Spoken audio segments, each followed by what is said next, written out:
হাদিসের মধ্যে আছে, আল্লাহর নবী সাল্লাল্লাহু আলাইহি সাল্লাম বলছেন, হাসরের ময়দানে প্রত্যেক নাফরমানকে, পাপীদেরকে, দুনিয়া যারা আনন্দ উল্লাস আর ফুর্তি আর হারাম মজা নিয়া ভোগ করছে, আল্লাহ তাআলা ফেরেশতাদেরকে বলবে, পরে জাহান্নামের বাহির দিয়া একটা বার ঘুরাইয়া জাহান্নামের দরজা বরাবর 1 মিনিট বা 10টা সেকেন্ড দরজার বরাবর দাঁড় করাইয়া এরপরে আমার কাছে নিয়ে আসো। বিশুদ্ধ হাদিস।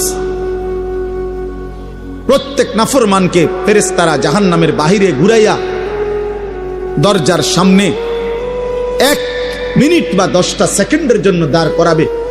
জাহান্নামের একটা আগুনের বাতাস তার বুকটা বরাবর একটা ধাক্কা দিবে বাতাস। আল্লাহর কসম, নবী বলেন, ফেরেশতা যখন এরপরে ওই নাফরমান ব্যক্তিকে আল্লাহর সামনে আনবে, আল্লাহ তাআলা জিজ্ঞেস করবে, আমার বান্দা, দুনিয়ার হায়াত তো তুমি খুব আরামেই কাটাইছিলা, ঠিক না? তো সেই নাফরমান পাপী অথচ দুনিয়ায় যে ভোগ বিলাস করছে, সে আল্লাহকে বলবে, রব, জীবনে সুখ কি জিনিস আমি তা কোনোদিন দেখিনি। জাহান্নামে এখনো ঢোকে নাই, জাহান্নামের প্রথম বাতাসের ধাক্কা।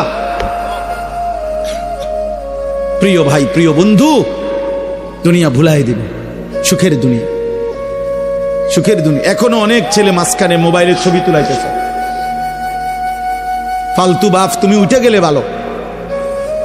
আমি তো ভোটের জন্য আসি নাই, কাজে ব্যাপক জনসমর্থন আমার দরকার নেই।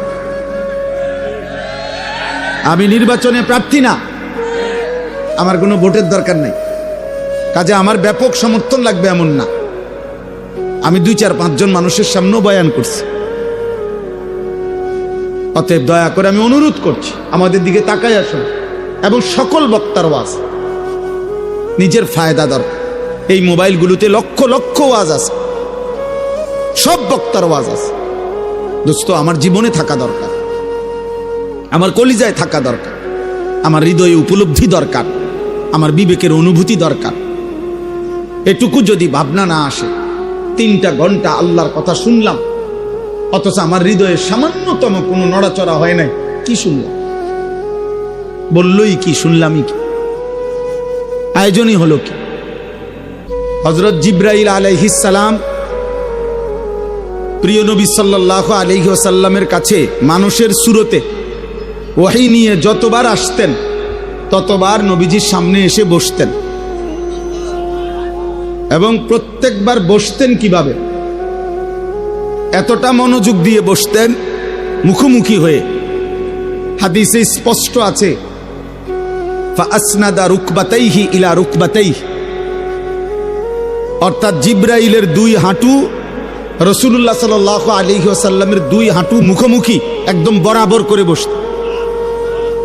তো যদি আমার 2 হাঁটু বরাবর আরেকজন হাঁটু 2টা মুখোমুখি করে বসে, তাহলে বুক এটাও বরাবর, চেহারা এটাও বরাবর, এতটা বরাবর করে বসতেন। এরপরে নবীজির সাথে কথা বলতেন। এই জন্য আমাদের এই আখলাক দরকার। এটা সুন্নাত, এটা আমল, এটা আদব। আল্লাহর কথা শুনবার ক্ষেত্রে দোস্ত, শুধু কেবল বক্তা দেখলাম, কিছুক্ষণ শুনলাম, চলে গেলাম, এটা যেন না হয়, এটা যেন না হয়।